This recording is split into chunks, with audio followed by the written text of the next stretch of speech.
Alright, now for today's video, no, share ko lang sa inyo yung ginagamit natin na pang-clone. Actually, marami na rin nagtatanong dyan sa atin sa comment section, no? And mga nagme-message kung ano daw yung clone na ginagamit natin dun sa USB Surgis Relic na pinopromote natin. Actually guys, no, maraming klaseng software na pang-clone dito. Pero yung the best na ginagamit ko dyan is yung Aomi Partition. And actually, yung pinaka-old pa is yung Symantec Ghost. So kung familiar kayo dyan, number one talaga ginagamit ng mga technician dyan, yung Symantec Ghost before So possible din daw ba makapag-clone tayo from 3.5 HDD to SSD or from laptop HDD na 2.5 papunta sa ating SSD? Possible po yan na pwede tayo mag-clone or mag-backup and restore. Okay?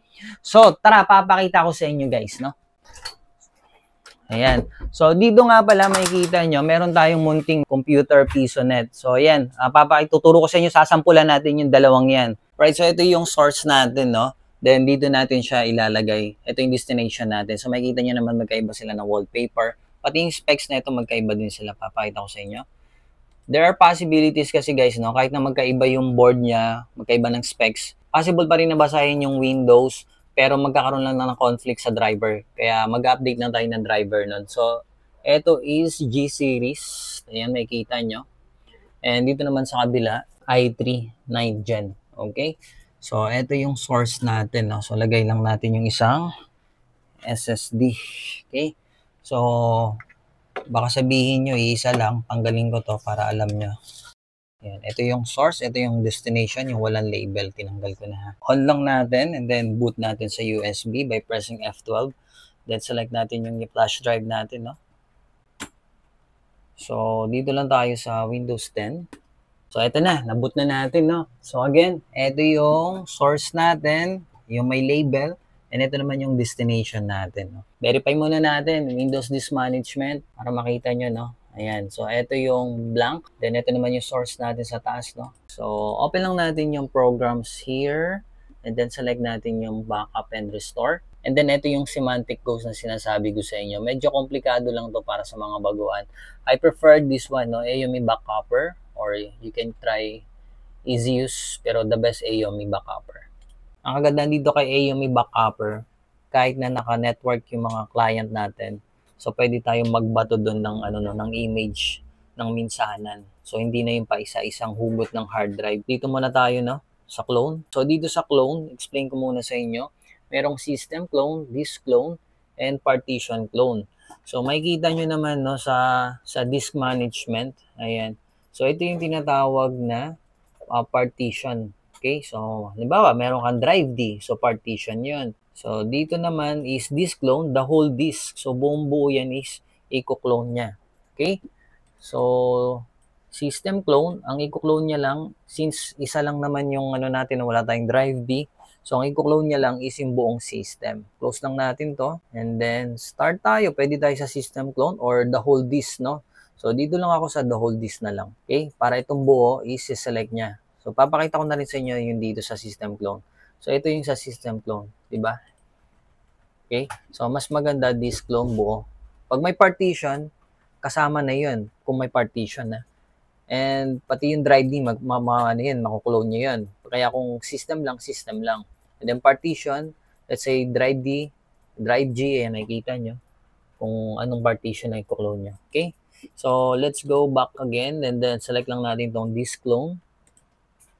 Okay. So, select natin yung source natin, no? Take note dito, source disk. Select natin, source disk, yan. Lahat yan, including the partition. And then, click natin yung next. So, dito naman is destination. Take note, guys, no? Destination. Ingat kayo dyan, baka sa iba nyo mailagay. Okay, so, dito tayo sa disk 1. Ito yung blank space natin, makikita nyo. So, next ulit. After the operation, chuba-chubanes, okay nyo lang. So, dito, may nakalagay dito SSD alignment, sector by sector clone. So, dito lang tayo sa SSD alignment. Para saan ba yan? Pag kinlik nyo itong question mark, makikita nyo yung meaning yan. If your destination disk is a SSD, we highly suggest you check this option. So, naka-SSD tayo, kaya check lang natin to. Click lang natin tong start clone dito to proceed. So, ayan, wait lang natin yan. And then, after nun, lilipat natin dito sa destination natin. Pagdating naman sa speed ng pagkuklone, no, nakadepende po yan sa data natin, sa files natin, yung source natin, kung gaano kalaki yung ginamit natin. Kaya minsan talaga is it takes time. Alright, so finally, natapos na. Click lang natin itong finish. Okay, then close lang natin yan. Check natin yung this PC, yung my computer, no? So makikita nyo, ang dami na ng drives, no? Kasi dalawang hard drive din nilagay natin dyan kasama yung mga system reserve. Ito, kagandahan nito, kung meron ka pang SSD na i-clone, hot swappable lang yan. Hindi mo na kailangan i-safely remove yan or patayin pa, i-shutdown pa yung unit natin, no? So tatanggalin ko yung, ito yung ano natin, di ba, destination. So tatanggalin ko na tong source. So, gagawin naman natin is restart na natin yung PC natin. Titingnan natin kung magbo-boot siya, no? So, sa part na yan, wala tayong cut na gagawin dyan. Ayan, naka-insert yan. Okay. The moment of truth. Kita nyo? It's working. So, syempre, ang purpose naman yan, kaya ka magko-clone. Kasi kung yung unit mo is identical, di ba? So, pwede mong gawin is clone ka lang ng clone. So, what if naman kung hindi? Possible din kaya yon. So, tatry natin ngayon. So, lagay natin yung kinloan natin dun sa isang unit. So, shutdown na natin. And then, lagay natin dun sa kabila.